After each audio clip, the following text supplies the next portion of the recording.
Assalamualaikum warahmatullahi wabarakatuh. Waalaikumsalam warahmatullahi wabarakatuh.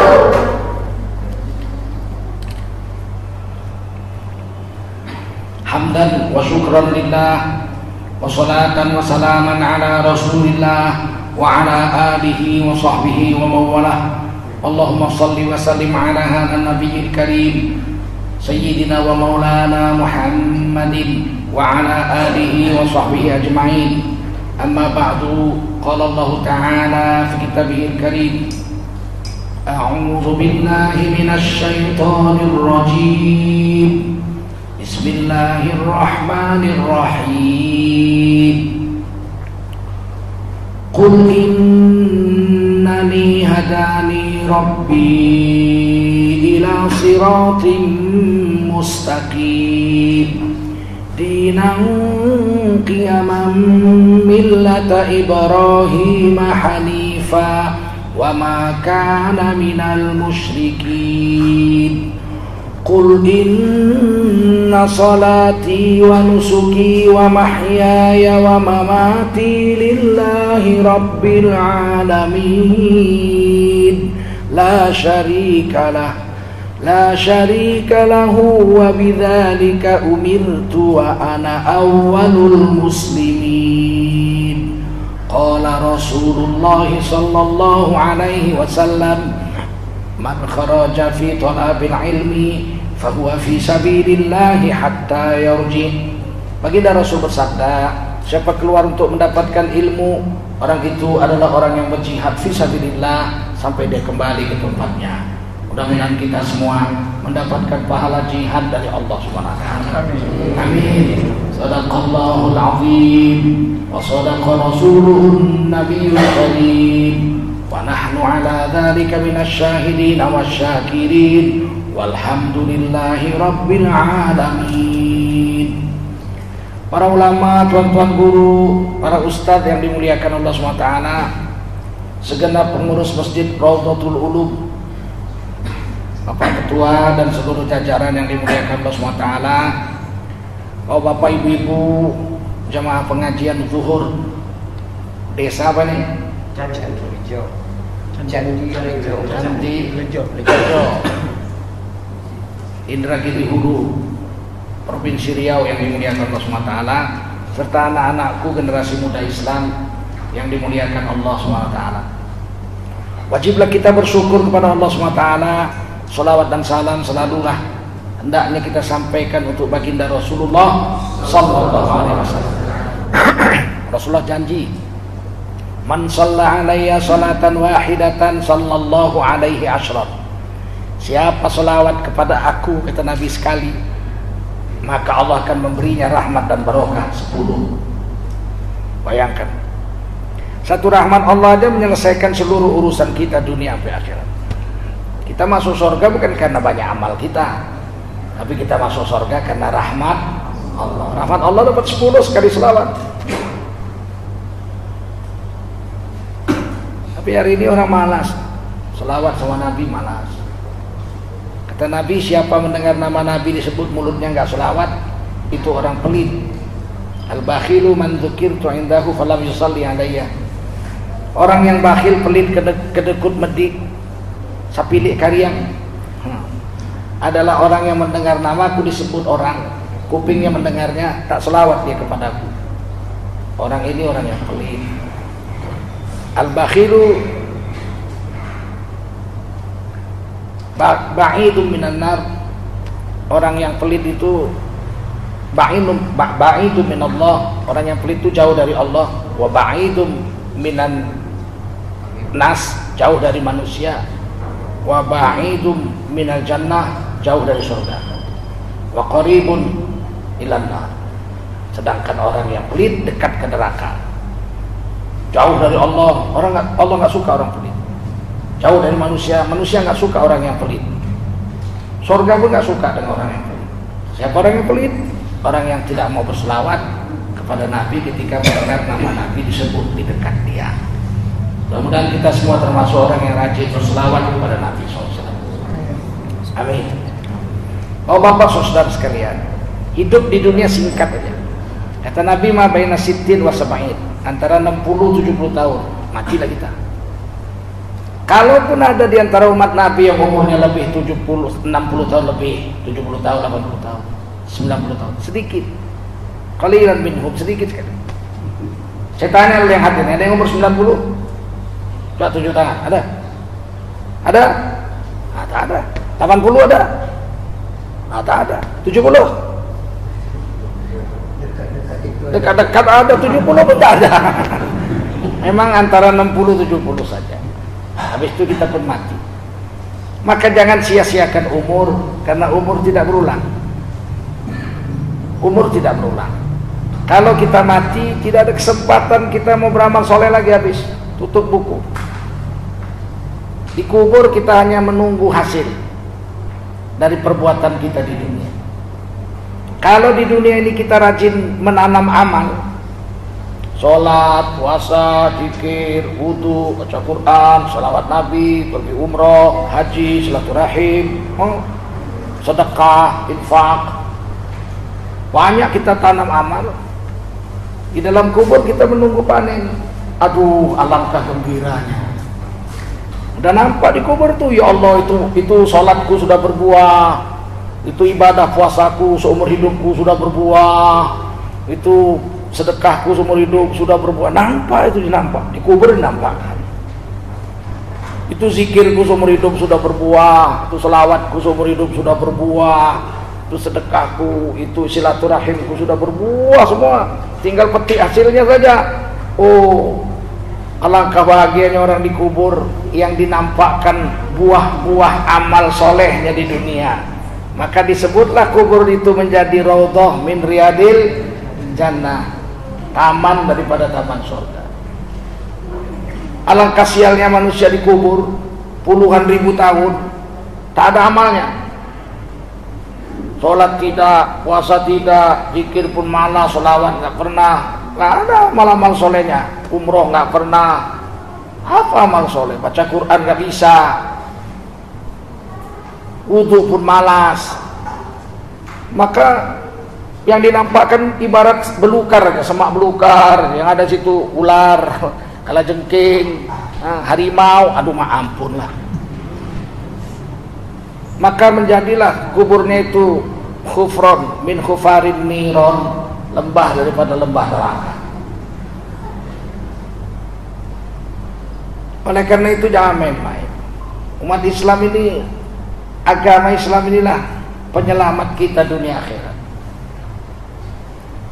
Kalau kita nggak mengamalkan agama ini, mati habis, udah selesai. Kita tolak Islam, nggak mau kita mengamalkan Islam. Jangan bawa agama. Udah, jangan kau bawa agama. Sekarang kan berani orang bilang begitu. Pejabat berani ngomong gitu. Jangan bawa-bawa agama. Macam tuyul aja dong. Hidup di dunia kok nggak bawa agama. PKI lah yang nggak bawa agama, betul? Hidup di dunia kok nggak bawa agama. Hidup di dunia ini bawa agama. Kalau hidup di dunia ini tidak bawa agama, nggak ada manfaatnya hidup di dunia walaupun usianya 900 tahun. Umat Nabi Nuh itu umurnya 900 tahun. Nabi Nuh sendiri umurnya 950 tahun. Di dakwah Nabi Nuh siang dan malam. Allahu Akbar. Saya baca Quran hadis, tidak ada nabi yang dakwah siang malam kecuali Nabi Nuh aja. Nabi Muhammad malam tahajud.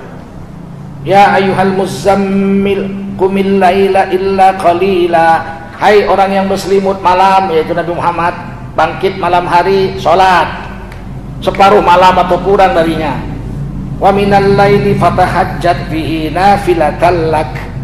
Sebagian malam kamu sholat tahajud sebagai tambahan amal. Nabi Muhammad malam tahajud, siang dakwah. Nabi Nuh lailan wan naharo, malam dan siang dakwah. Diangkat jadi rasul menurut kitab Qasasul Anbiya Imam Ibnu Katsir umur 480 tahun. Beliau jadi rasul. Dakwah malam dan siang selama 420 tahun sampai umur 900 tahun. Datang badai topan. Hanya 76 aja umatnya yang mau masuk Islam. 76 aja umatnya yang mau meninggalkan menyembah berhala, makan haram, berzina, mabuk. Cuman 76, bayangkan itu. Berarti kan 5 tahun dapat 1. Harus 20 tahun dapat 76 kan berarti 5 tahun dakwah, malam dan siang cuma dapat murid 1. Degilnya lah umat Nabi Nuh itu. Ya Allah. Dan 900 tahun umur mereka itu kafir terus, nggak mau dengar agama. Di dalam Quran dibilang diambil orang tuh telunjuk, ditutupkan ke kuping. Kalau datang Nabi Nuh ngomong sembahlah Allah, nggak mau dengar. Masih nampak juga matanya, lama-lama ditutupkannya pakai bajunya, serop, tutup kuping. Mata pun nggak mau lihat, kuping pun nggak mau dengar. Luar biasa manusia. Tak puas-puas dengan maksiat sampai umur 900. Kita, kata Nabi, cuma 60-70 tahun hidup, bukan 900 tahun umur kita. 900 tahun umur Nabi Nuh, umatnya itu mati dikiamatkan Allah pakai banjir topan, kekal selama-lamanya dalam neraka, selama-lamanya. Allah, sialnya lah hidup. Nggak ada gunanya hidup 900 tahun kalau nggak pegang agama ini. Betul? Nggak ada gunanya. Fir'aun lahir jadi pangeran, mati jadi raja, disembah rakyatnya jadi Tuhan. Dituhankan rakyatnya. Ana rabbukumul a'la, aku adalah Tuhanmu yang maha tingginya. Sujud. Orang Mesir di kakinya sujud, menyembahnya. Tuhan, kata orang itu. Nggak ada manfaat apa-apa. Mati hina dunia akhirat. Kurang apa lagi pengertian kisah-kisah di Quran? Kita raja pun tidak, ya kan? Kepala desa pun enggak kita. Fir'aun itu lahir jadi pangeran, mati jadi raja, dituhankan rakyatnya. Mati menolak agama, hina dunia akhirat. Mana buktinya Fir'aun hina? Tak ada orang mau dipanggil Fir'aun. Oh, coba, kan hina itu. Kalau ada upacara bendera, hadirin sekalian, berikut ini adalah kata sambutan dan pengarahan dari Fir'aun Republik Indonesia. Ditangkap protokolnya. Menghina kau ya, hina. Berarti hina Fir'aun itu. Walaupun dia seumur hidup jadi raja, disembah jadi Tuhan, hina. Kenapa? Satu aja salah Fir'aun. Menolak agama yang dibawa anak angkatnya Nabi Musa. Menolak menyembah Allah. Menolak menyembah Allah dan taati syariat Islam yang dibawa Nabi Musa. Hina walaupun raja, dituhankan orang. Tapi kisah Fir'aun ini dahsyat. Ketika Fir'aun hampir mati, mengucap juga dia la ilaha illallah itu. Karena hati tidak pernah dusta. Dia tahu dia bukan Tuhan. Mana ada Tuhan buang air besar, ya enggak? Ada Tuhan buang air besar. Kalau ada orang menyembah Tuhan yang berak, goblok pula. Fir'aun sendiri tahu dia bukan Tuhan. Orang dia makan, minum, buang air besar, dia sakit, ngantuk, tidur. Mana ada Tuhan ngantuk, tidur, buang air besar, buang air kecil? Mana ada? Ada Tuhan seperti itu. Nah, Fir'aun tahu dia bukan Tuhan. Tapi ketika rakyatnya menyembahnya, dia bangga, nggak dicegahnya. Ketika Fir'aun tenggelam di Laut Merah, tobat Fir'aun. Tobat.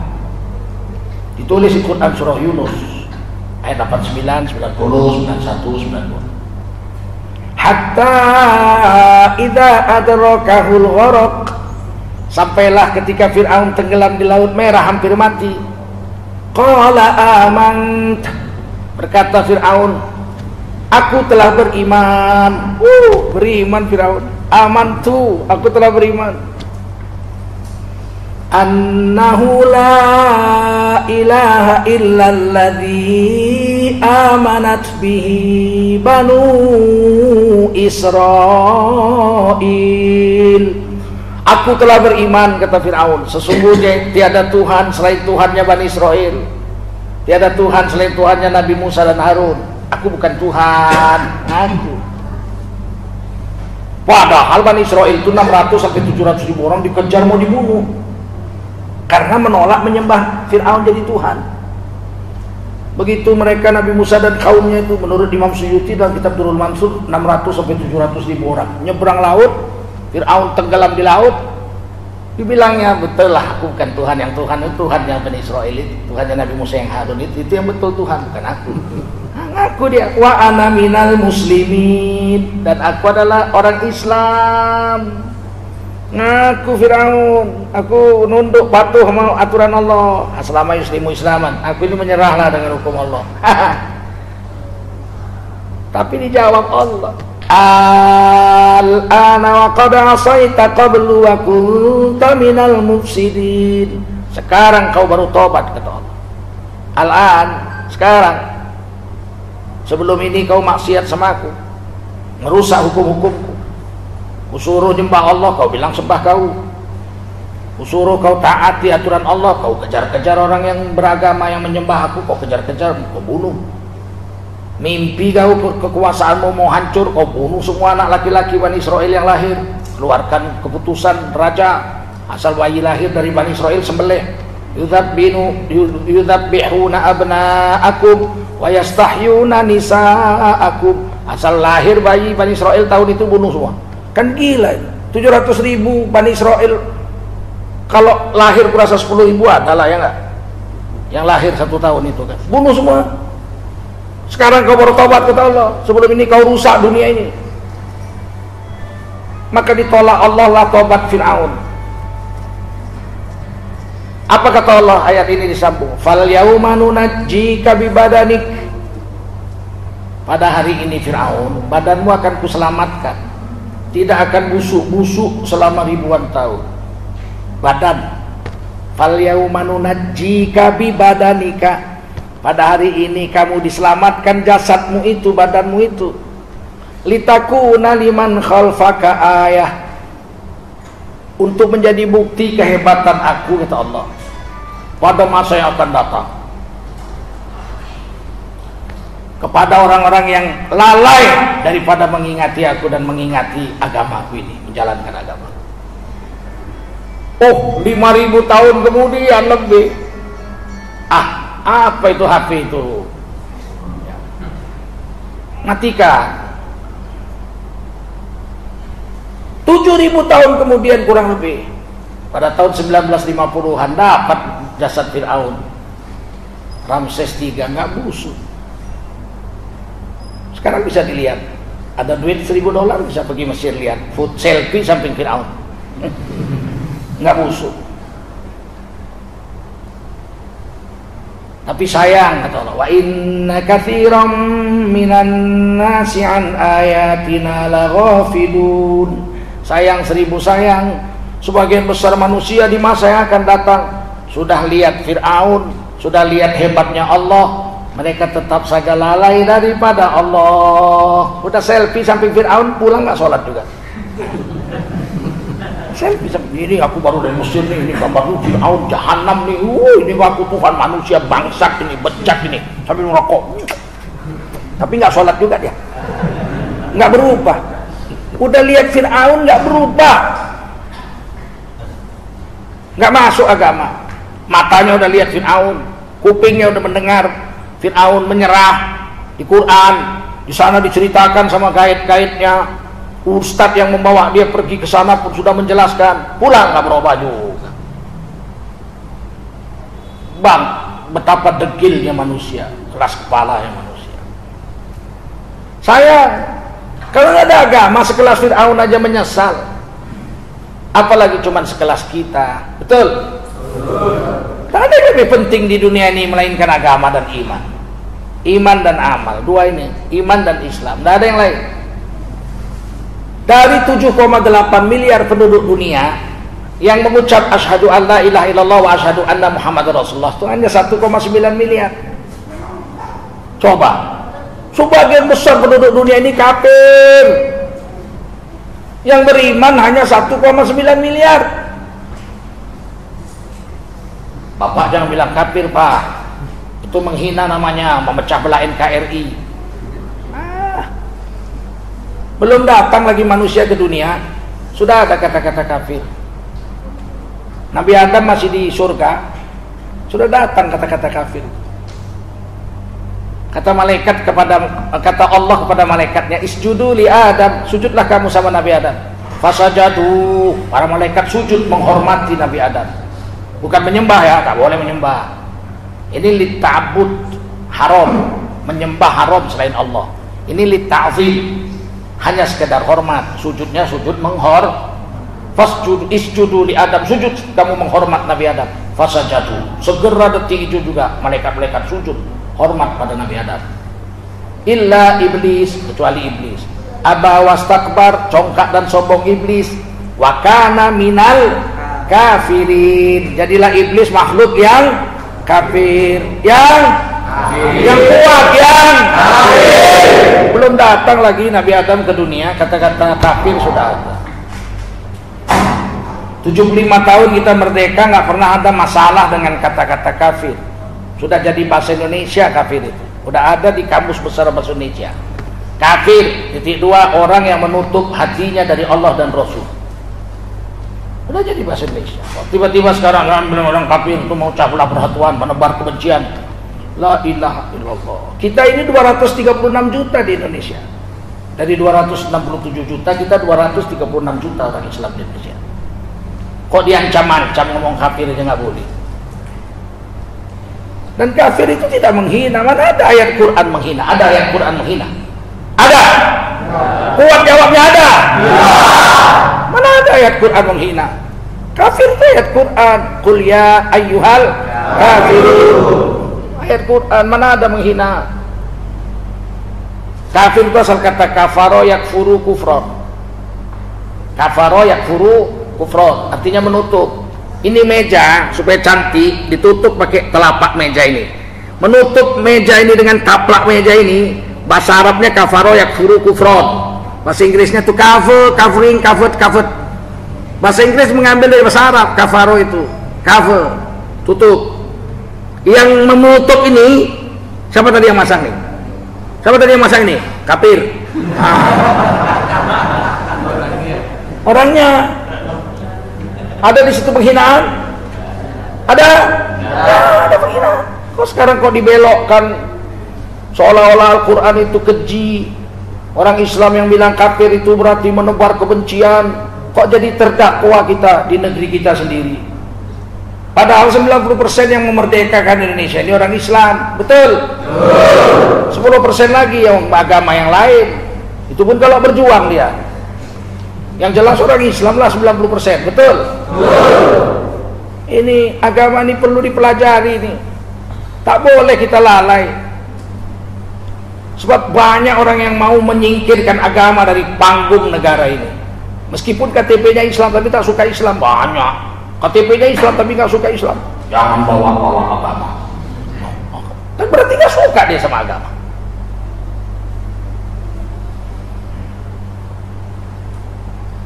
Dari 7,8 miliar penduduk dunia hanya 1,9 miliar yang beriman. Kan sedikit. Dan orang beriman itu, kalau dia mengucap la ilaha illallah, beriman pada Allah dan Rasul, dia berhak berdiri di timbangan amal di hari kiamat. Berdiri di timbangan amal itu tiketnya supaya dapat hak berdiri di timbangan amal, mizan namanya. Itu harus beriman kepada Allah dan Rasul. Kalau nggak beriman, nggak berdiri pun di timbangan amal nggak ada hak. Wasiqal ladzina kafaru ila jahannama zumara. Allah giring orang kafir serombongan langsung masuk neraka. 12 pas nggak pakai kiper. 12 pas nggak pakai kiper, masuk neraka terus. Tidak diperiksa. Apanya mau diperiksa, iman nggak punya kok. Apa mau diperiksa, iman nggak punya? Kalau kafir langsung masuk neraka. Kenapa? Karena kafir memang untuk orang, neraka itu diciptakan memang untuk orang kafir. Fattakun narol lati waquduhan nasu wal hijarah uiddat lil kafirin. Takutlah kamu dengan neraka yang bahan bakarnya adalah manusia dan batu, yang disediakan Allah neraka itu, dijanjikan Allah neraka itu untuk orang-orang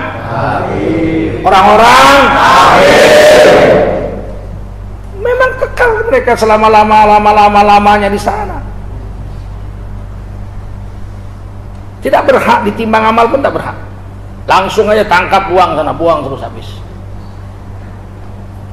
Sedangkan orang yang beriman lagi bertakwa. Tak semua pula orang beriman bertakwa. Ada yang beriman, sholat, datang ke masjid, pakai sendal jepit, pulang bawa sepatu beli. Ada juga. Tak bertakwa, durhaka namanya. Apa namanya? Durhaka. Mukmin beriman tapi fasik, durhaka. Keluar dari aturan Allah, tidak keluar dari Islam. Kalau keluar dari Islam namanya murtad. Keluar dari aturan Islam. Mencuri dia mau juga, mabuk mau juga, sembahyang mau juga. Ini namanya fasakoh, keluar dari aturan Islam. Fasik itu terbagi 3 macam. Berapa? 3. Orang beriman mukmin yang fasik, yang durhaka itu terbagi 3. Pertama, fasik itu dua-duanya mau. Ibadah mau, maksiat mau. Yuk salat yuk, yuk zina yuk, oke. Saya semua oke. Saya semua boleh aja sama saya. Puasa yuk, oke. Ngerampok yuk, baik. Semuanya sama dia boleh. Ini bukan orang baik. Ini orang fasik, orang durhaka. Paham? Fasik yang kedua, dua-duanya nggak mau. Sholat yuk, malasan. Puasa yuk, lapar, malas. Capek aku, malah nggak mau. Zikir yuk, ngantuk aku kalau zikir nggak mau. Nggak mau dia. Zina yuk, aduh takut aku nanti kena AIDS. Zina nggak mau. Mencuri, ketangkap dibakar orang. Nggak mau. Dua-dua nggak mau. Ibadah nggak mau, jahat pun nggak mau. Ini bukan orang baik, ini orang fasik, orang durhaka. Paham? Nggak baik ini. Dalam Islam disebut orang durhaka. Yang ketiga orang fasik itu ibadah nggak mau, ini yang paling parah. Maksiat mau, ini yang paling parah. Sholat yuk, malas. Tuh apa sholat? Zina yuk, oke. Mabuk yuk, paten. Mabuk gimana? Minum tua, oke.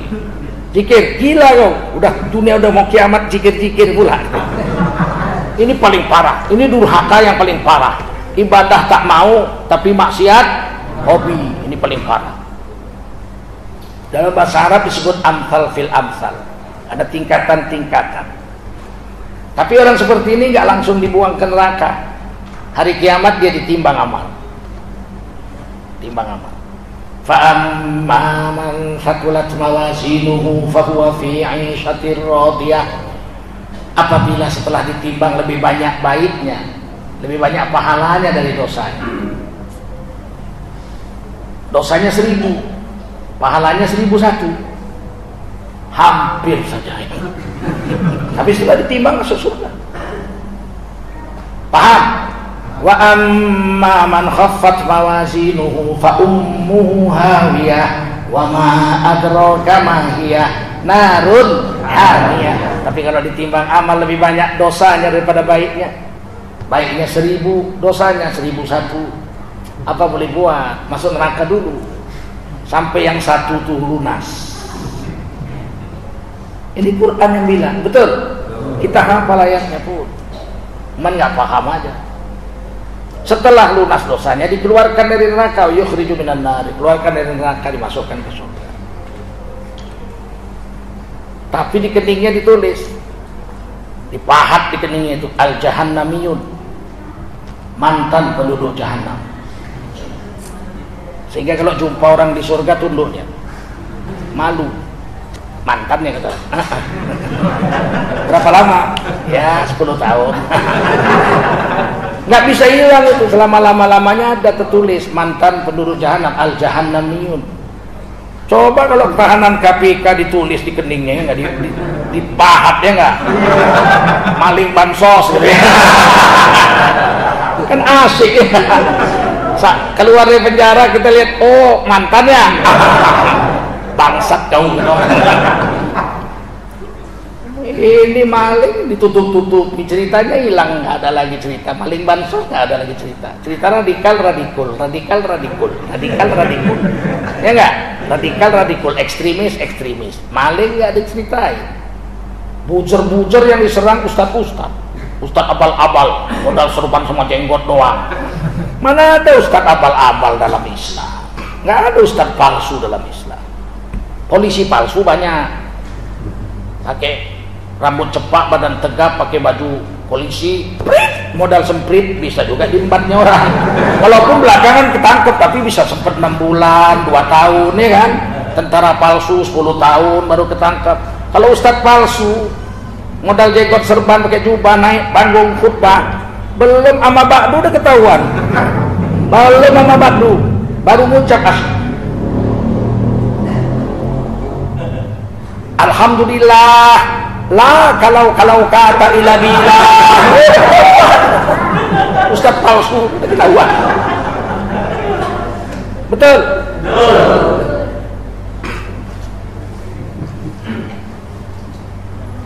Orang yang dosanya banyak masuk neraka kalau pahalanya kalah. Kalau pahalanya banyak, dosanya sedikit, masuk surga. Itu ditimbang, namanya mizan. Apa namanya? Mizan. Tapi kan Allah baik sekali. Wa kana bil mu'minina rahima. Adalah Allah sangat kasih sayang kepada orang beriman. Kenapa orang beriman dimasukkan ke neraka? Kan Allah kasih sayang. Karena adil. Karena Allah itu bersifat adil. Kalau bandit sama ulama sama-sama masuk neraka, nggak adil lah Allah. Ada orang hafal Quran 30 juz, dari kecil baik, nggak berani jahat. Kalaupun terlanjur jahat, nangis-nangis dia tobat. Sama germo, 10.000 bini orang dijualnya. Matilah germo sama ulama ini. Tiba-tiba di akhirat jumpa di pintu surga. Pak Ustadz, iya masuk neraka? Enggak, saya masuk surga. Masya Allah, hebat ya Pak Ustadz. Alhamdulillah. Kau Ustadz juga? Bukan, aku germo. Kok masuk surga? Itulah hebatnya aku. Manalah adil, ulama sama germo sama-sama masuk surga. Betul? Justru karena adilnya Allah itulah ditimbang amal. Kalau beriman ditimbang amal, keadilan Allah. Tapi Allah sayang, buktinya sayang. Siapa orang yang beriman berbuat baik dibayar 10 pahala. 1 buat baik, 1 dibayar 10 pahala. Man jaa bil hasanati falahu asyru amsalihha. Siapa berbuat 1 kebaikan, Allah bayar 10 pahala. Dia ucap aja Allahumma sholli ala sayyidina Muhammad, 10 pahala. Senyum dia sama orang. 10 pahala. Senyum. 10 pahala. Jangan main-main, jangan anggap enteng. Itu hadis Muslim. La tahqiranna minal ma'rufi syai'an walau antal akhaka biwajhin talqin. Janganlah kau anggap remeh, janganlah kau anggap enteng hai orang beriman dengan satu amalan yang pahalanya kelihatan kecil, walau hanya sekedar memberikan sebuah senyuman kepada sahabatmu. Senyum kecil, paling kecil amal di dunia ini senyum. 10 pahala. Enggak bayar lagi, gratis. Bayangkan kalau 1 hari 10.000 kali senyum. Apa enggak sekarung pahalanya? 100.000 pahalanya. Gratis, kan bayar. Tapi hari ini orang enggak mau senyum. Mahal sekali senyum hari ini. Jumpa kepala desa, Assalamualaikum Pak Kepala Desa. Waalaikumsalam. Apa kabar Pak Kepala Desa? Sekarang susah. Kepala desa susah. Jumpa camat, Assalamualaikum Pak Camat. Waalaikumsalam. Apa kabar Pak Camat? Susah. Camat susah. Jumpa Bupati, Assalamualaikum Pak Bupati. Waalaikumsalam. Apa kabar? Sekarang susah. Bupati susah. Jumpa Gubernur, Assalamualaikum Pak Gubernur. Waalaikumsalam. Apa keadaan sekarang? Aduh, susah. Jumpa Presiden, Assalamualaikum Pak Presiden. Waalaikumsalam.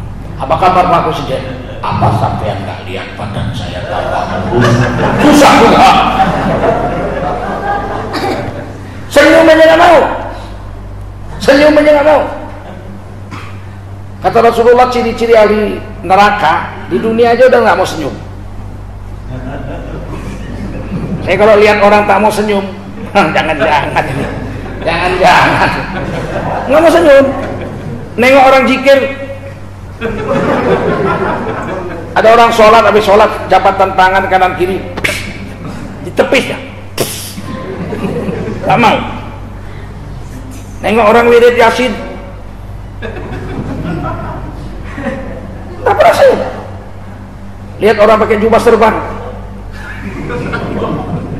nggak pernah senyum ini orang. Jangan-jangan ahli neraka. Ahli surga itu di dunia itu senyum. Dimaki orang pun senyum ya.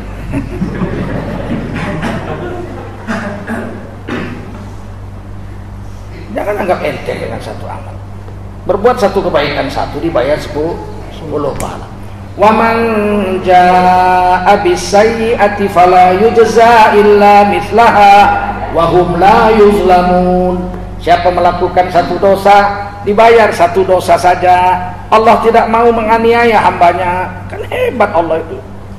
Buat satu pahala dibayar 10, berbuat satu dosa dibayar 1, berbuat satu dosa dibayar 1, berbuat satu pahala dibayar 10 pahala, ditimbang amal. Dosanya 1000, pahalanya 1000.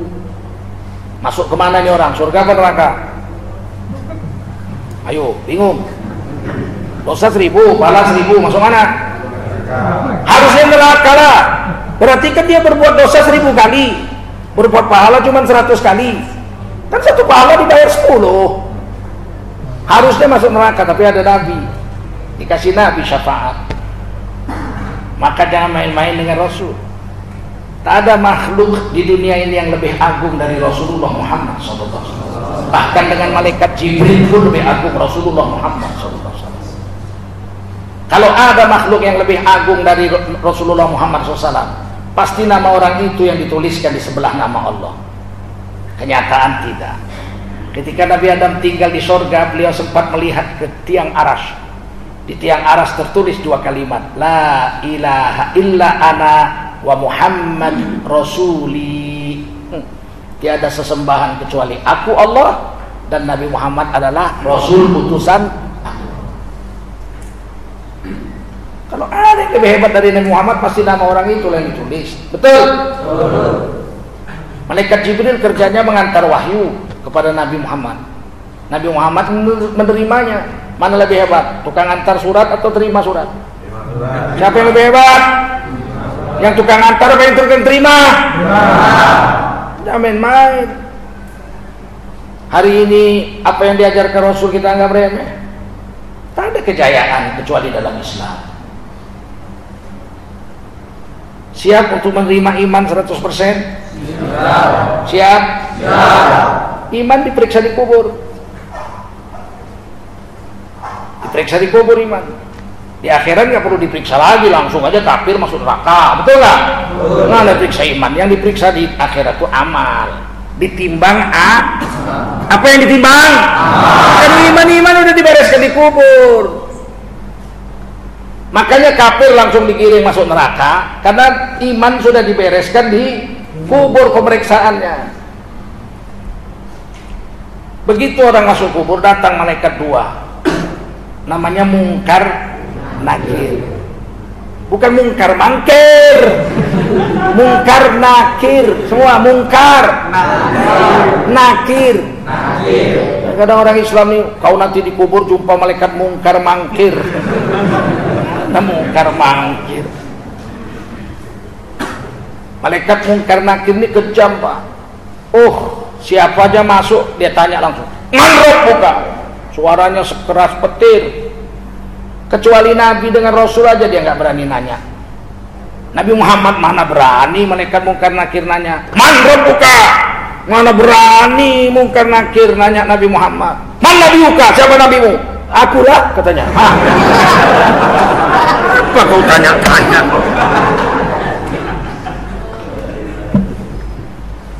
Selain Nabi dan Rasul ditanya, tak peduli dia.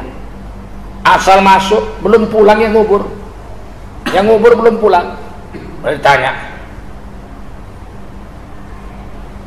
"Man rabbuka?" Siapa Tuhan sembahanmu? Iman. Rukun iman yang pertama. Kalau dia menyembah Allah seumur hidupnya, amalnya menjawab, bukan lidahnya. Lidah mana bisa ngomong? Dikunci udah lidah. Rabbi Allah, Tuhan sembahanku adalah Allah, selamat. Kalau dia nggak pernah sholat, tak beriman dengan Allah, dikangkanginya imannya, masa dia jawab, man rabbuka? Aku nggak tahu. Dikepruk malaikat mungkar nakir lah, ketepuk, terbenam 70 hasta. Berapa dalamnya itu? Cungkil balik, jadikan lagi, kepruk lagi, sampai hari kiamat. Dia main-main, dan dia kejam. Di sana nggak bisa main suap, nggak bisa main KKN di sana, nggak bisa. Man buka, stop jolo, martarumbu do hita jolo. Kamu mau karena kir do, olo, aku sih mau rakir. Apa peduli dari itu?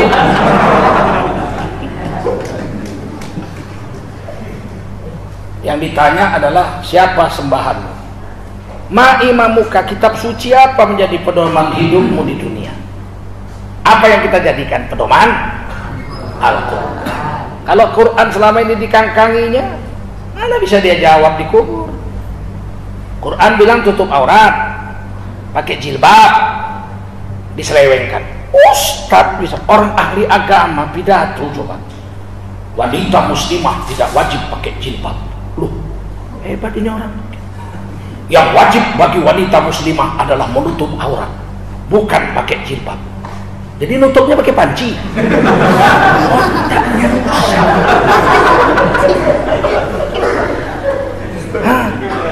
Kalau dia orang bodoh, awak paham juga. Dia orang pintar, ahli agama. Mau ditipunya kita. Quran mengatakan menutup aurat itu pakai jilbab. Disebut jilbab. Ya ayyuhan nabi, qul li azwajika wa banatika wa nisa'il mu'minin yudnina 'alaihinna min jalabibihin. Hai Nabi, perintahkan kepada istri-istrimu semua, anak-anak perempuanmu semuanya, dan istri orang-orang beriman,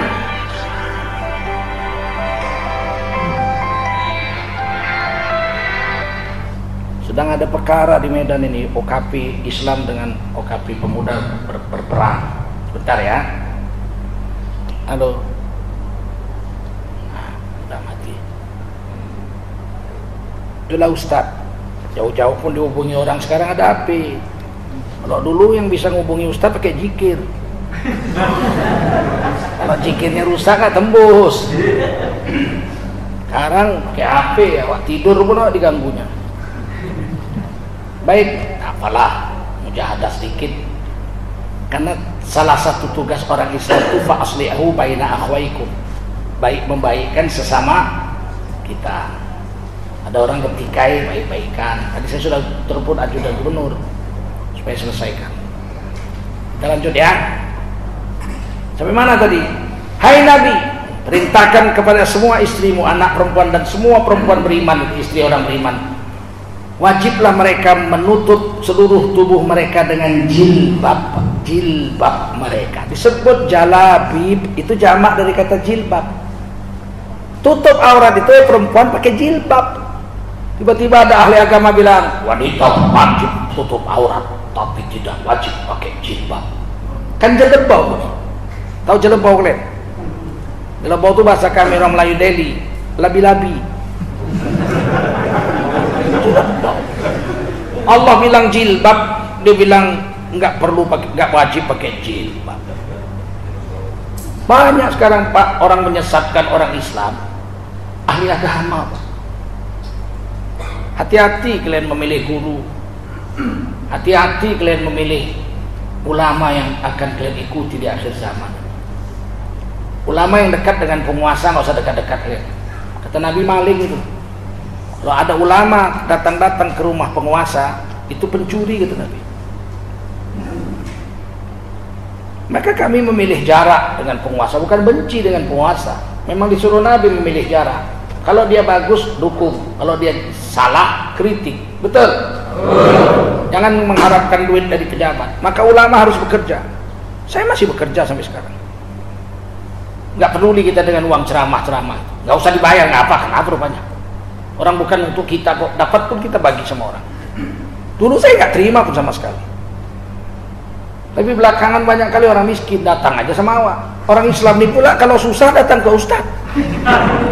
Tapi kalau pemilu dia nggak mau ikut ustadz jangan bawa agama. Ini pemilu, ini urusan kami pribadi, bapak jangan. Yuk, giliran pemilu dia pilih menurut nafsunya. Giliran susah datang ke rumah ustadz, bini minta cerai bini itu deh. Kadang-kadang kepingin juga Pak menekek kan. Orang hari ini anggap enteng aja agama.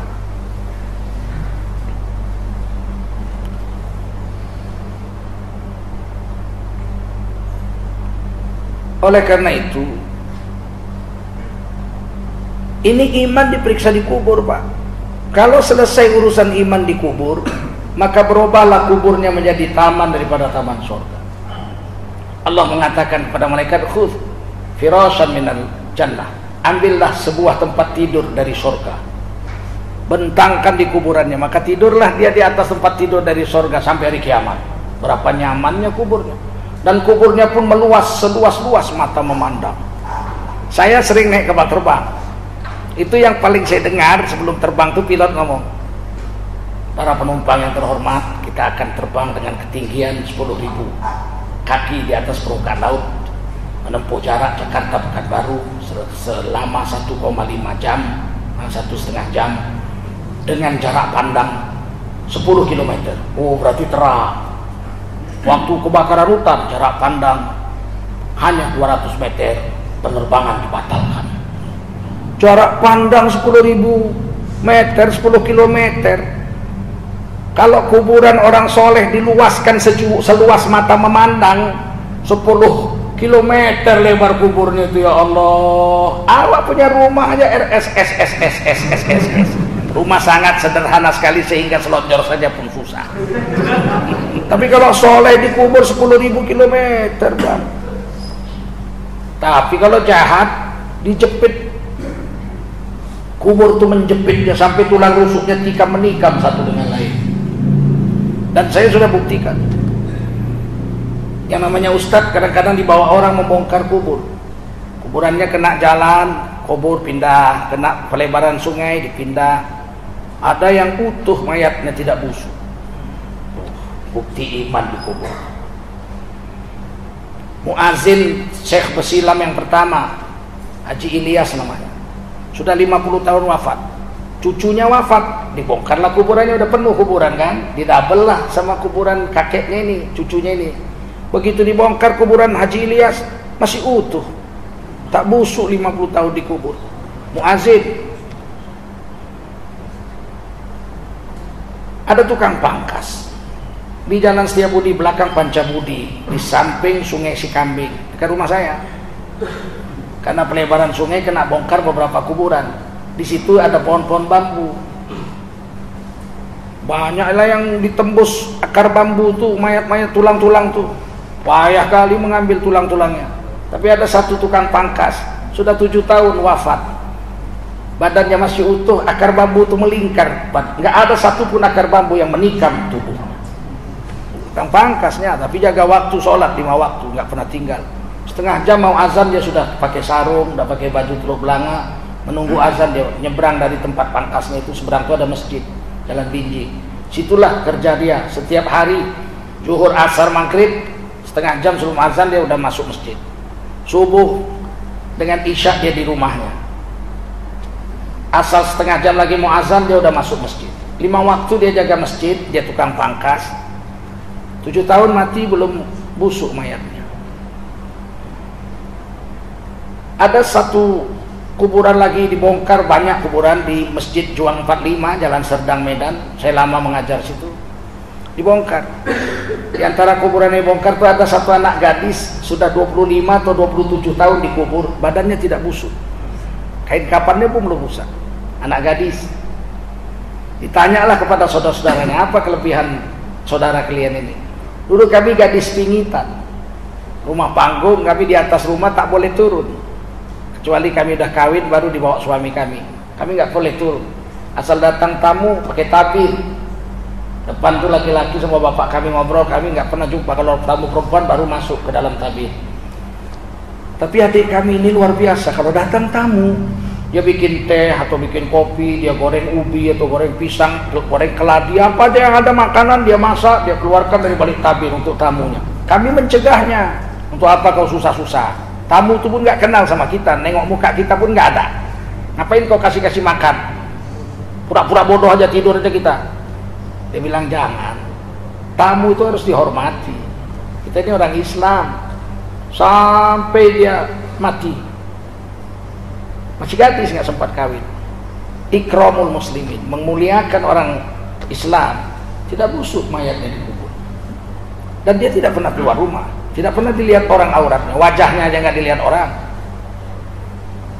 Jadi kubur itu membuktikan kepada orang hidup ada siksa kubur atau ada nikmat kubur itu bisa dilihat dengan mata. Ada kuburan itu yang kita bongkar, tulangnya setumpuk, kepalanya sama kakinya patah-patah, setumpuk. Siapa menumpukkan tulang itu? Kan tidur di kubur itu kan berbaring, betul nggak? Setumpuk tulang itu siapa menumpuknya? Ada tulang tuh tidur tapi putih bersih, jadi tulang tapi putih. Ada yang hitam angus, siapa membakar tulang itu di kubur? Pasti ada azab kubur itu. Dan Allah ancam kita, alhaakumut takatsur hatta zurtumul maqabir kalla sawfa ta'lamun thumma kalla sawfa ta'lamun kalla law ta'lamunal mal yaqin. Bermegah-megahan hidup di dunia, lomba kaya, lomba punya harta banyak, lomba punya kedudukan tinggi, lomba punya istri anak banyak, menyebabkan kamu lupa dengan Allah sampai kau masuk lubang kubur. Sekali-kali jangan begitu, nanti baru tahu kau nasibmu dikubur. Kemudian janganlah begitu, nanti kau tahu nasibmu dikubur, berarti ada sesuatu di kubur itu. Betul? Tapi kalau beres iman, kubur menjadi taman-taman surga. Di akhirat baru diperiksa amal. Islam itu diperiksanya di akhirat. Makanya orang kafir langsung digiring masuk neraka, karena udah nggak lolos. Untuk apa lagi amal diperiksa, iman nggak punya. Nah, yang beriman ada dosa, ada pahala ditimbang amal. Yang mati bertakwa, yang mati bertakwa nggak diperiksa di akhirat amalnya, langsung digiring masuk surga. Wasiqal ladzina taqaw rabbahum ilal jannati zumara. Allah giring orang bertakwa serombongan masuk surga, nggak diperiksa-periksa. Hatta idza ja'uha wa futihat abwabuha, sampailah penduduk surga itu depan pintu surga, barulah pintu surga dibukakan. Jadi pintu surga masih dikunci. Siapa yang buka pintu surga? Baginda Rasulullah Muhammad sallallahu alaihi wasallam. Mintal jannah biyadi, kunci surga di tanganku, kata Nabi. Wa ma'iya bi sab'ina alaf min ummati yaumal qiyamah. Rombongan pertama masuk surga aku. Nabi-nabi lain belum, kata Nabi. Nabi Musa, Nabi Isa belum. Nabi Muhammad lah orang pertama masuk surga setelah dibuka pintu oleh Nabi Muhammad. Tapi beserta Nabi ada 70.000 umat Nabi yang bertakwa, satu rombongan dengan Nabi. Kira-kira masuk nggak kita rombongan pertama itu bersama Rasulullah itu? Masuk nggak? Nah, sahabat Nabi aja 124.000, yang masuk surga rombongan pertama 70.000. Kita masuk rombongan pertama, dijambak rambut kita. Mereka 17 kali perang bela agama, 124.000 orang yang masuk surga cuma 70.000 yang pertama ya. Baru rombongan kedua 70.000. Kita rombongan pertama melawan Ahok pakai SMS aja nggak berani.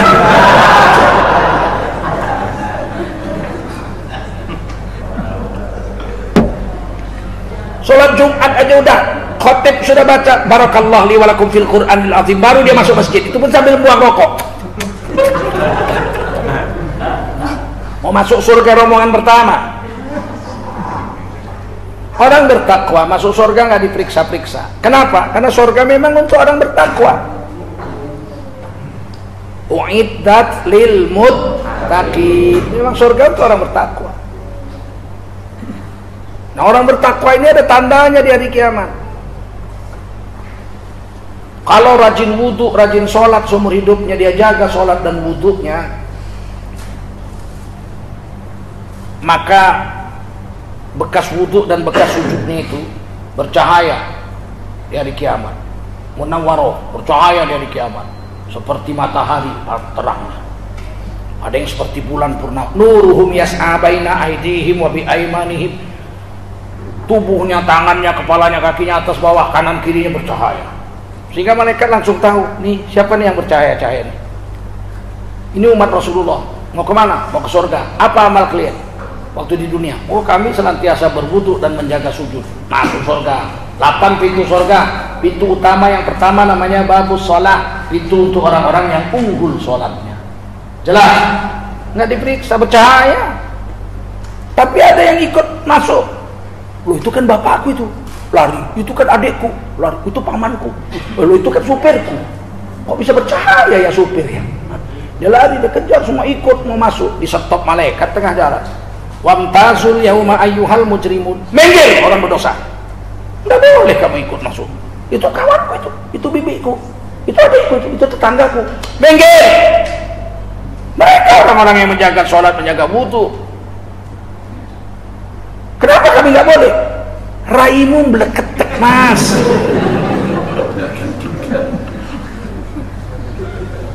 Meleketek nggak bisa diterjemahkan bahasa Indonesia. Tahulah kalian muka meleketek. Sana ada tanda-tandanya orang soleh itu, orang yang takwa itu ada tandanya. Paham? Kalau rajin puasa, saya tidak kuat puasa. Yang rajin puasa itu, puasa sunat-sunat, saya nggak kuat. Bos saya Senin Kemis, bos, duitnya 2 triliun, Senin Kemis nggak pernah tinggal dia. Waduh, saya nggak kuat puasa, memang nggak kuat saya, haus. Puasa Ramadan aja lah saya yang kuat saya. Kalau itu mati pun saya jalani. Kalau puasa sunat nggak sanggup. Ada orang yang unggul puasa sunatnya, di hari kiamat nanti mulutnya harum. Tidak bercahaya puasa, tapi harum. La khulufu fami shaim atyabu indallahi min rihil misik. Demi sesungguhnya kata Rasulullah, bau mulut orang yang puasa di dunia. Bau apa enggak? Puasa bau enggak? Atyabu indallah min rihil misik. Nanti di sisi Allah di hari kiamat lebih harum dari minyak kasturi. Cukup orang-orang ahli puasa itu kasih salam sama malaikat-malaikat penjaga akhirat. Assalamualaikum, keluar dari mulutnya. Bau harum berkilo-kilometer. Malaikat cium. Wow, this is a very good smell.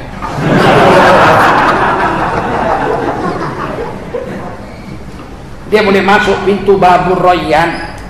Pintu untuk orang-orang yang unggul puasanya disebut babur. Ada orang yang membela agama. Ada duit untuk agama, ada pemikiran untuk agama, ada waktu untuk agama. Agamanya dihina, dia tampil membela. Berdarah-darah, lapar gara-gara agama, dimasukkan penjara gara-gara agama. Di akhirat nanti darah-darah yang berkeluaran membela agama itu masih mencucur di hari kiamat, darahnya masih mengalir, tapi harumnya seperti kasturi. Malaikat tanya, kenapa kau berdarah-darah? Ini karena bela agama. Masuklah kau ke surga, namanya babul jihad. Hanya orang-orang yang unggul jihadnya yang bisa masuk situ. Yang unggul Quran dan hadis, yang Quran dan zikirnya, babul zikri, ada pintu babul zikri. Nanti jumpa di dalam. Jadi kita sama-sama orang Islam jangan saling caci mencaci. Mungkin sholat kita unggul, tapi sedekah kita enggak. Dia mungkin sholatnya 5 waktu aja, tapi sedekahnya kemana-mana ngasih. Kita nengok dia sedekah aja gemeter. Banyak kali sedekahnya. Nanti jumpa di dalam. Kan pintunya 8. Tahu dulu masuk surga juga kau ya? Iya, tapi kau sholatmu biasa-biasa aja. Tapi sedekahku banyak. Kau sholatmu unggul, tapi ngasih 5.000 aja 2 jam kau gemetarnya. Paham? Ini hidup. Maka dari itu hiduplah dengan cara Islam. Dan ini diperintah Allah di Quran. Ya ayyuhalladzina amanu, hai kamu yang telah beriman. Yang telah beriman dipanggil sama Allah. Udkhulu fis-silmi kaffah. Masuklah kamu ke dalam aturan Islam itu, keselamatan 100%. Jangan tanggung-tanggung. Wala tattakhidhu khutuwatis syaitan. Jangan kau ikuti langkah-langkah setan.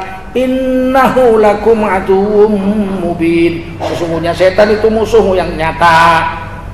Jadi macam mana caranya menjalankan Islam 100%? Pokoknya apa yang kita buat, ikut Islam aja. Selesai. Mau makan, ikut Islam. Bagaimana ikut Islam? Yang dimakan hanya 3 saja. Ya ayyuhalladzina amanu kulu mimma fil ardi halalan thayyiban. 3. Kulu mimma fil ardi, makan yang ada di bumi. Jangan mimpi mau makan yang di langit. Enggak makanan kita itu. Ada makanan di langit? Ada, tapi bukan makanan kita. Adakah penduduk bumi yang pernah makan makanan langit sebelum matinya? Ada. Siapa? Bani Israel. 40 tahun di Gurun Sinai, asal buka kemah ada madu dan daging burung, manna wa salwa. 40 tahun. Makanya jangan dilawan Yahudi dengan otakmu, kalah. Dia nenek moyangnya makanan surga 40 tahun. Nenek moyang kita makan tiwul 40 tahun. Mengalahkan Yahudi hanya bisa dengan sunnah Rasulullah sallallahu alaihi wasallam. Tidak ada lain. Dia bikin baju robek-robek, kita pakai jilbab, pakai cadar, kalah dia. Dia bikin nyanyi, it's a black, kita sholatullah, salamullah, kalah dia. Paham? Kalau mau mengalahkan Yahudi pakai kebudayaan, mana menang? Kebudayaan orang tuh anak-anak muda suka. Enak. Tahu-tahu kita matikan. Ini lagu asing nak, ini lagu daerah kita. Ono kete ireng kekere wis tuwek kok meteng wae. Kata anaknya, apa iki Pak ketek meteng? Nggak enak Pak. Mengalahkan mereka bukan dengan kebudayaan. Mengalahkan mereka itu dengan sunnah Rasulullah Sallallahu Alaihi Wasallam. Hari ini orang sama sunnah bencinya bukan main. Dipakaikannya kita kaos celana jeans, pakai kaos kiss me darling, I love you baby. Kita mau jahat pun bisa kalau pakaian begitu. Masuk ke rumah pelacuran, ini om, mari masuk om, hari ini diskon 50%. Coba pakai sunnah Nabi, kayak jubah serban, tongkat, cincin, celananya gantung, masuklah ke tempat pelacuran. Assalamualaikum, kalau nggak bubar. Paham? Jangan main dengan sunnah Nabi. Jangan main-main. Sunnah Nabi ini menyelamatkan. Kata Nabi, mulailah sesuatu dengan membaca bismillah. Sunnah Nabi. Nampaknya ringan itu hadis. Qurannya sama. Ayat yang pertama turun, ayat itu adalah perintah membaca bismillah. Iqra bismi rabbik. Bacalah. Apa yang dibaca? Semua boleh kau baca. Asalkan sertakan Allah di situ. Bismi rabbik. Padahal kata-kata apa ayat bismillahirrahmanirrahim belum turun. Tapi perintah baca bismillah sudah duluan turun. Ayat pertama turun, ayat pertama. Iqra bismi rabbik alladzi khalaq. Bacalah dengan menyebut nama Tuhanmu yang menjadikan, yang telah menjadikan. Paham? Itu nampaknya ringan, tapi itu menyelamatkan kita.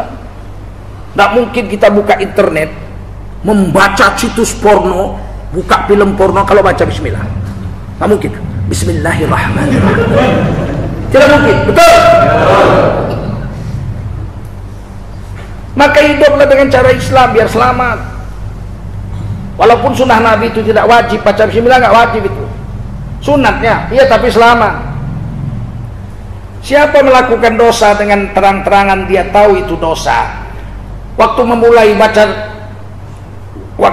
dosanya itu dia baca bismillah, murtad, imannya batal, dia dihitung kafir. Wajib memperbarui imannya dengan mengucap syahadat kembali. Dan amalnya seumur hidup nol, terbakar hangus. Udah tahu dia berzina itu haram, tahu dia berzina haram, dibawanya pelacur, lunte, tahu lunte? Apa? Bapak jangan kasar kali lah, lonte kok dihalusi. Justru kita harus ngomongnya itu keras supaya kita tidak kepingin, betul? Gantilah Pak Pramuria. Kepingin pula apa makainya nanti? Biar aja lonti. Kenapa rupanya? Nenek-nenek saya dulu bilangnya sundal. Perempuan sundal, biar aja sundal. Sekarang dihalusi, kerja seks komersil. Kapan pula dia kerja, bayar pajak pun nggak pernah. Iya kan? Giliran ulama, kadrun, kadal gurun. Giliran lonte dihalusinya, memang otaknya udah copot bautnya. Kadang jijik juga, wah ya.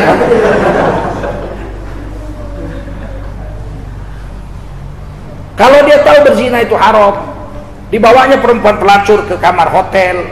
Waktu dia memulai berzina itu dibukanya baju perempuan itu, dia baca a'udzubillahi minasyaitonirrajim, bismillahirrahmanirrahim, dia mulai zina. Maka dia bukan sekedar dapat dosa zina, pastilah dapat dosa zina.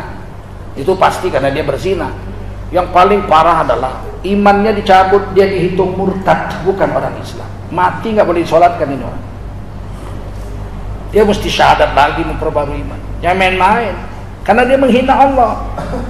Zina itu larangan Allah. Dimulainya dengan membaca bismillah. Kan kurang ajar itu. Kurang ajar gak itu? Kurang ajar. Cabut iman. Jadi jangan murtad kita. Jaga mulut ini. Jadi sebetulnya hidup ini simpel aja. Makan, ikuti aturan Allah. Yang haram jangan dimakan. Udah. Halalan, thayyiban. Halal gak cukup. Thayyib.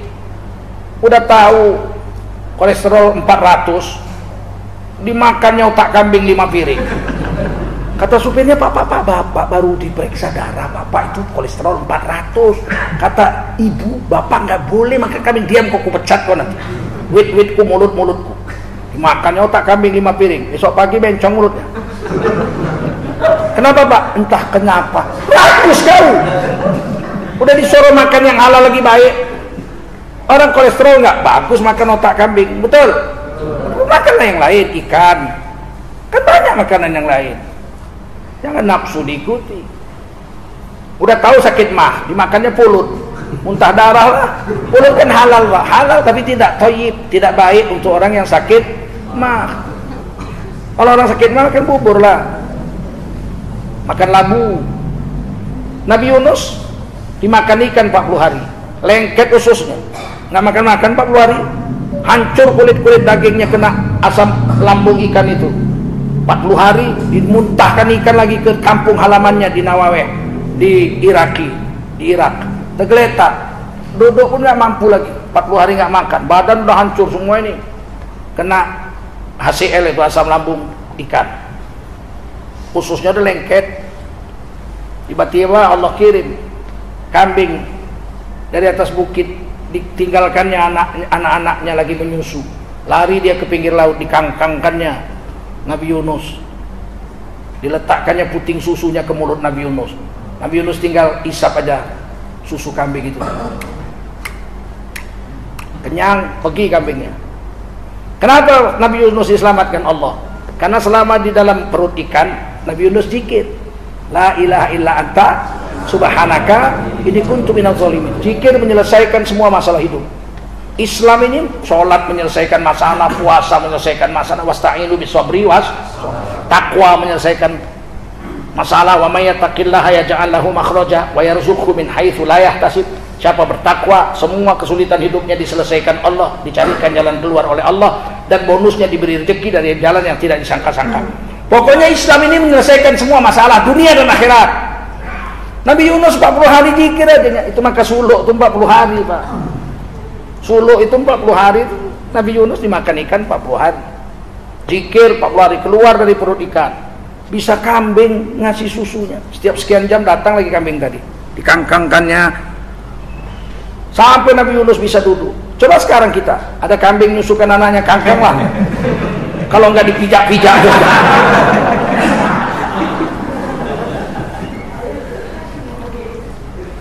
Maka ketika minum susu kambing itu, kulit-kulit Nabi Yunus yang luka bersih. Jadi untuk supaya perempuan itu supaya kulitnya bersih, seringlah minum susu kambing. Kemudian begitu Nabi Yunus sudah bisa duduk, Allah tumbuhkan labu. Mana ada labu di pantai di air asin, tapi ini labu itu istimewa, tumbuh buah masak. potong Nabi Yunus pakai pisau yang ada di pinggangnya. Nabi Yunus makan. Maka orang yang sudah lama tidak makan, ususnya sudah luka, obat yang paling mujarab yang dikirim Allah adalah makanlah labu. Datang dia makan pulut, muntah darah lah, mati lah dia. Sebetulnya Islam ini cukup sempurna. Kalau ngaji ini sampai besok pagi nggak habis nih. Kita bahas ini Islam ini nggak habis sampai besok pagi. Makan ikut Islam. Yang ada di bumi yang halal lagi, Pak. Minum ikut Islam. Pakai baju, cari nafkah ikut Islam. Jualan ikut Islam. Jualan jangan menipu, jujur aja. Saya guru ngaji saya, Quran saya, salah satunya tukang ikan. Nggak sengaja itu. Saya itu sudah juara MTQ tingkat kecamatan. Dibelikan bapak saya tape recorder yang bagus. Guru saya yang pertama itu fasihnya bukan main baca Quran, tapi tidak bisa berlagu. Jadi saya dibelikan bapak saya kaset, saya tiru-tiru lah lagu itu. Saya tiru-tiru pakai kaset, saya rekam, nanti saya ulang, wah ini salah sini, ini kurang bagus, ini kurang enak lagunya, gitulah. Seharian itu kalau hari Ahad saya libur, dari pagi sampai asar, saya cuma berhenti makan sama sholat aja, ngaji, jadi direkam, diulang, direkam. Salah satu tukang ikan namanya Bang Buyung, murid As-Syekh Azra'i Abdul Rauf, guru saya, belakangan saya ngaji dengan beliau. Dia antar ikan, pergi nanti sore dia kutip duitnya. Kalau ada ibu saya langsung dibayar, kita antar ikan, ibu saya nggak ada, pergi, nanti sore dia balik. Waktu dia sore balik saya masih ngaji. Dia dengar saya ngaji. Terus dia masuk ke dalam rumah saya. Assalamualaikum, Pak Ci, saya bilang masuk. Pak Ci nggak berwudu katanya. Diambilnya korek api. Buka tadi Quran. Saya udah tutup Quran tadi, jangan dibuka. Buka, jangan ditutup. Ditunjukkanlah di sini salah. Di sini salah. Ini wakofnya, kalau di sini wakof, ibtidaknya mengulangnya dari sini. Mak, tukang ikan jago kali Quran rupanya. Saya cium tangannya. Ajarkan saya Quran Pak Ci. Tengoknya saya. Boleh setiap hari Pak Ci datang sini mengantar ikan. Waktu baliknya pulang, kamu boleh setengah jam mengaji sama saya. Diajarkan itu Quran. Makanya dan tak bayar. Tamat dari dia dibawanya ke seniornya lagi. Tamat dari seniornya dibawa ke seniornya lagi. Terakhir dibawalah ke guru besar Al-Hafiz As-Syekh Azra'i Abdul Rauf. Dari sanalah saya dapat sanad Quran tembus ke Rasulullah SAW. Masih saya simpan sanadnya. 23 tahun saya belajar Quran ini. Nggak mudah lah memang. Tapi di dalam Quran tuh semua ajaran Islam tuh sudah lengkap. Mau yang wajib, mau yang sunat, mau yang afdol, mau yang haram, ikut aja. Halal di bumi, halal lagi baik. 3 itu aja. Ukurannya begini aja. Kalau saya mau melakukan sesuatu, ukurannya ingat. Kalau aku buat ini Allah suka apa enggak? Kalau aku buat begini, boleh apa enggak sama Allah sama Rasul? Udah selesai, itu aja ukurannya, itulah Islam itu. Selamat. Itu tukang ikan itu jujurnya bukan main. Pernah ditawar bapak saya, ini kepah, ini berapa sekilo? Sekian. Kurang, nggak bisa bang, kalau kurang untungku tak pantas. Tetap untung tapi tak pantas. Aku naik sepeda bang dari Sukarami kemari keliling kampung ini. Kalau aku jual seperti yang abang tawar itu, katanya sama bapak saya masih untung bang, tapi tak pantas untungnya. Bapak saya temenung gitu. Iya ya. Saya mendengar itu sampai mati. Saya kalau belanja sama orang Islam nggak mau nawar. Itulah pelajaran waktu kecil.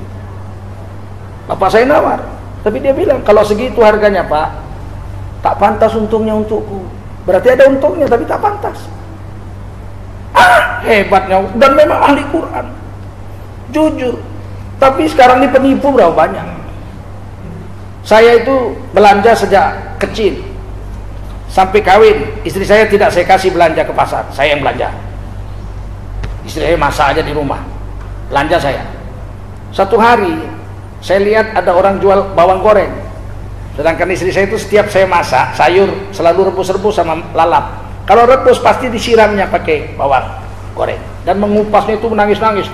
Saya lihat gitu, Allah, marilah aku yang ngupas. Tak usah bang, biar saya aja. Ini ringannya kerja ini. Begitu saya lihat ada orang jual bawang goreng, kan hati saya teringat istri. Saya beli 10 bungkus bawang goreng. Oh, udah, saya bilang ini sayur-sayur semua ini bawang goreng. Tak usah kupas-kupas lagi, tinggal tabur aja. Senanglah istri saya taburnya. Besoknya kupas lagi. Kenapa kok kupas lagi bawang? Saya bilang, nggak apa-apa bang, yang beli semalam mana? Nggak usahlah dipakai, itu kurang bagus. Saya ambil, bagus, masih harum. Diam istri saya, pakai, nggak mau istri saya. Pakai, saya bilang. Diambilnya gunting, saya letakkannya di atas piring. Ini bawang, ini bawang, ini bawang, ini bawang. Ini kulit singkong, ini kulit singkong, ini bawang, ini kulit singkong. Ya Allah, tukang jual bawang dicampurnya sama kulit ubi kayu. Saya ambil sisanya itu 8. Besok saya datang belanja, kamu jual bawang goreng menipu kamu, saya bilang. Pucat langsung dia. Kata istriku ini, saya koyak. Nih, ini kulit daun ubi, kulit ubi kayu nih, kulit singkong nih, kulit singkong, ini bawang. Kok kenapa kau campur? Kata istriku, itu kulit singkong itu mengandung racun ini, racun ini. Istriku ini insinyur teknik kimia, USU, bukan kaleng-kaleng. Gue bilang, hah? Kenapa kau tipu kami? Saya belanja sama kau nggak pernah nawar, tapi kau tipu. Nangis dia. Aku pak, untungnya kecil kali pak. Bilang, kalau harga segini aku rugi. Kau jual yang harganya pantas, untung untukmu. Jangan kau tipu kami. Kau sekolahnya apa? SD pak. SD pun penipu, apalagi menteri ya. Ini iman rusak pak. Pokoknya ukurannya Allah aja, betul nggak? Saya pakai baju ini halal apa enggak menurut Allah dan Rasulnya? Kalau halal pakai, kalau enggak jangan. Saya berdagang, saya dagang barang yang saya jual ini dihalalkan Allah atau enggak sama Rasul? Enggak, jangan jual. Mudahnya hidup ini. Saya misalnya hilang di hutan 3 hari, masuk ke kota, ke kampung, lapor sama kepala desa, saya orang Jakarta, naik kapal terbang jatuh, mati semua kecuali saya. Ini kartu saya, kartu penduduk saya. Lapar kali udah 3 hari nggak makan. Disediakan kepala desa nasi pakai kari daging. Makanlah nasi pakai kari. Begitu mau makan teringat, ini kari apa pak kepala desa? Kari anjing. Oh, saya nggak boleh makan anjing pak, kepala desa, saya orang Islam. Udah 3 hari kau nggak makan adalah kari anjing ini. Enggak pak, lebih baik saya makan nasi pakai garam daripada saya makan nasi pakai kari anjing. Itu orang Islam begitu. Ukurannya itu Allah aja. Kalau seumur hidup kita ukurannya Allah dan Rasul, ditulis di Quran, wa may yuti'illaha wa rasulahu faqad faza fawzan 'azima. Siapa yang taat sama Allah sama Rasul, maka orang itu telah sukses dengan kesuksesan yang agung. Kalau Allah sudah bilang sukses, berhasil, berjaya, seluruh dunia bilang kita gagal pun kita akan tetap berjaya. Betul? Ternyata kesuksesan hanya satu, taat sama Allah sama Rasul. Gembel pun kita mati kelaparan 14 hari nggak makan, tapi mati dalam mentaati Allah dan Rasul, kita mati dengan kesuksesan yang agung. Paham? Kita jadi raja, kaya raya, mati kita tapi dalam mentaati Allah sama Rasul, maka kita sukses dengan kesuksesan yang agung. Kita orang bodoh, sekolah nggak pernah naik kelas, tapi kita mentaati Allah dan Rasul, kita orang yang profesor, doktor, S3, tapi kita orang yang mentaati Allah dan Rasul, kita orang yang di akhirat sukses juga cuma satu. Tidak ada 2, 3, 4, 5. Faman zuhziha 'anin nar, siapa yang selamat di akhirat dari neraka, wa udkhilal jannata faqad faz, dan dimasukkan ke surga, orang itu telah sukses. Wa mal hayatud dunya illa mata'ul ghurur, adapun perhiasan dunia, hidup di dunia ini adalah perhiasan palsu dan menipu belaka. Sampai sini paham? Paham? Semuanya harus ikut agama. Makan, minum, tidur, mati cara agama. Milih pemimpin, pilihlah pemimpin yang tahu agama. DPR Pilih DPR yang soleh. Pilih pemabuk pula jadi DPR. Bikinnya lah undang-undang membolehkan minuman keras. Ini lagi bertengkar di DPR ini. Minuman keras itu, undang-undang larangan minuman keras nggak gol. Udah 15 tahun. Akhirnya apa kata wakil ketua MPR? Minuman keras itu menghasilkan uang 5 triliun setahun di Indonesia. Oh, mau kau bolehkan begitu? 5 triliun kecil kali lah. Rusak anak-anak kita, ya kan? Orang memperkosa orang karena mabuk, betul? Orang membunuh orang karena mabuk, betul? Berapa besar kerugiannya itu dibanding 5 triliun? Kalau kita nggak sungguh-sungguh milih wakil-wakil kita, saya khawatir nanti pas generasi cucu kita ini nggak kenal agama lagi. SKB 3 Menteri tidak boleh memaksa siswi memakai baju agama, maksudnya pakai kerudungnya itu. Agama lain mana ada bajunya, betul? Baju yang ada agama cuma baju orang Islam, betul? Tidak boleh dipaksa siswi SD, SMP, SMA di sekolah negeri tidak boleh dipaksa pakai kerudung, gitulah bahasa kerennya. Tidak boleh memaksa berbaju yang membawa atribut agama. Atribut agama maksudnya agama Islam ya kerudung, betul nggak? Nggak boleh diwajibkan. Sekolah nggak boleh mewajibkan anak gadis yang Islam pakai kerudung, dan tidak boleh melarang. Kalau dia mau pakai kerudung silakan, kalau dia nggak mau pakai kerudung jangan dipaksa. Ini kan merusak Islam ini. Ini berarti menurut saya lah pemahamannya, di sekolah negeri boleh anak-anak Islam yang perempuan mentaati Allah dengan memakai kerudung, dibolehkan. Tapi kalau dia mau membangkang Allah, tak mau pakai kerudung selama 12 tahun SD, SMP, SMA, dibolehkan juga. Berarti kan sekolah negeri membolehkan orang untuk membangkang Tuhannya 12 tahun atau mentaati Tuhannya 12 tahun. Bahaya nggak itu? Pendidikan nggak boleh dipaksa. Loh, pendidikan itu memaksa. Kalau pakai kerudung nggak boleh dipaksa, kenapa pakai seragam kalian paksa? Boleh nggak ke sekolah pakai celana monyet? Boleh nggak? Boleh nggak ke sekolah pakai baju daster? Kenapa harus pakai seragam? Kenapa dipaksa-paksa? Terserah dia lah. Oh, ini demi pendidikan Pak, supaya baik. Apa pakai kerudung nggak baik?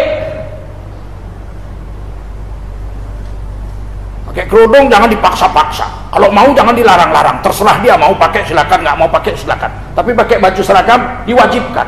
Kan pelentat-pelentut namanya itu, betul nggak? Betul. Nah, giliran merokok nggak boleh, dilarang merokok di sekolah. Bikinlah macam kerudung, mau merokok silakan, nggak mau merokok. Kalau nggak berasap kelas tuh. Betul.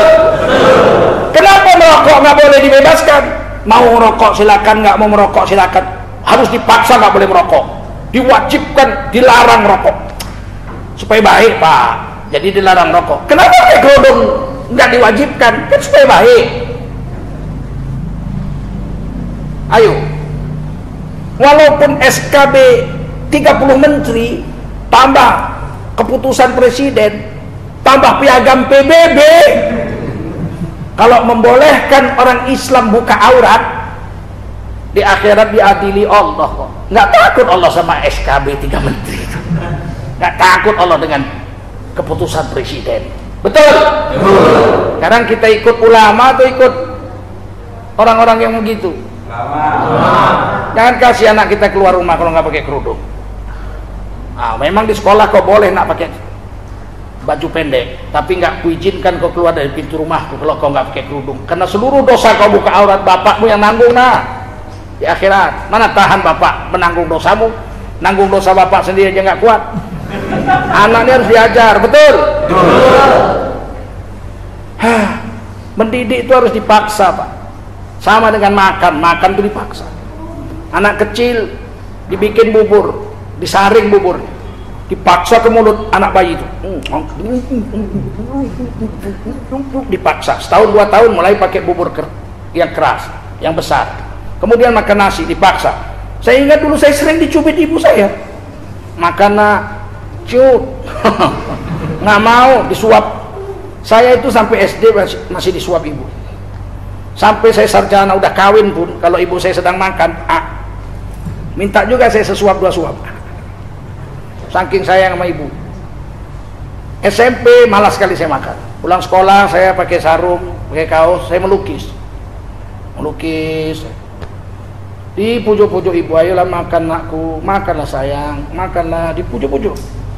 Akhirnya kesian, ibu saya menyuruh saya makan dari tadi, saya nggak makan. Akhirnya makan karena kesian sama ibu. Dipaksa. Coba diserahkan sama ibu. Mau makan silakan, nggak mau makan silakan, mati lah kita. Paham? Kebetulan di Indonesia ini undang-undang pendidikannya bunyinya begitu. Tujuan undang-undang pendidikan ini, undang-undang pendidikan tahun 2003. Tujuan pendidikan Indonesia adalah mencetak generasi muda, anak-anak sekolah yang beriman dan bertakwa kepada Tuhan yang Maha Esa. Bagaimana mau bertakwa kalau dari kecil dia buka aurat? Ditutupi aja bisa jahat, betul nggak? Apalagi dibukai, paham? Nah, begitu. Mudah-mudahan SKP 3 Menteri dicabut. Karena kita Majelis Ulama pun menolak, nggak terima kita. Sampai di sini mudah-mudahan bermanfaat. Ini adik-adik kita ini yang mengundang saya ini, mereka sekarang sedang mengumpulkan uang untuk mengirim dai-dai, menyokong dai-dai di wilayah-wilayah terpencil. Penting Pak, saya itu sering ke daerah-daerah terpencil. Kadang-kadang dai itu, saya pernah jumpa dai itu makan daun Pak, makan daun, nggak ada makanan, sampai buang air besarnya bulan-bulan macam kotoran kambing, makan daun. Alangkah sedihnya. Coba dai ini tidaklah cari makan dari agama, tapi kan kita boleh menyokongnya, betul nggak? Sedih.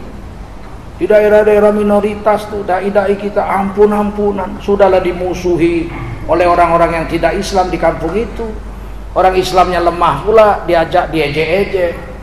Kadang-kadang dipukul sama pemabuk-pemabuk untuk mengajak taat. Memang perlu sokongan dana. Yang perlu sokongan dana.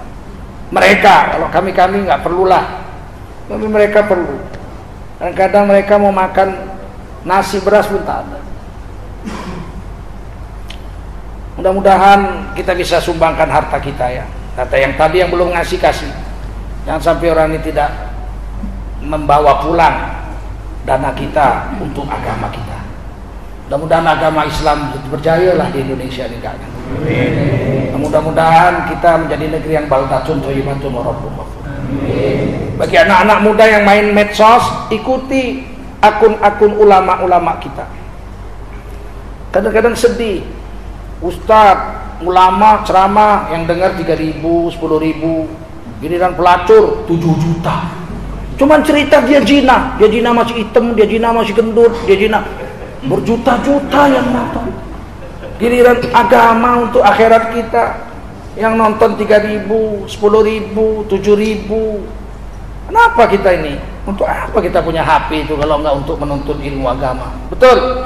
Untuk mendatangkan ulama-ulama Jakarta kemari. Beratlah. Berat. Saya kan orang-orang ini yang ngajak. Kalau enggak pun belum tentu ada waktu saya kemarin. Mudah-mudahan berubahlah agama kita di sini ya. Dan pilihlah pemimpin yang soleh-soleh saja. Siap? Agar negeri kita segera menjadi negeri yang baldatun thayyibatun wa rabbun ghafur. Jangan benci dengan agama kita. Sayangi agama kita. Hormati orang yang menjalankan agama kita. Karena di akhirat dia bisa menolong kita, memberi syafaat di hari kiamat. Man dzalladzi yashfa'u indahu illa bi'idnih. Tidak ada yang bisa memberi syafaat kecuali izin Allah. Orang beriman boleh memberi syafaat kepada orang beriman yang lain dengan izin Allah Subhanahu wa ta'ala. Subhanallah bihamdihi, subhanakallahumma wa bihamdika, asyhadu an la ilaha illa anta, astaghfiruka wa atubu ilaik. Subhana rabbika rabbil izzati amma yasifun, wa salamun alal mursalin, walhamdulillahi rabbil alamin. Wassalamualaikum warahmatullahi wabarakatuh. Waalaikumsalam.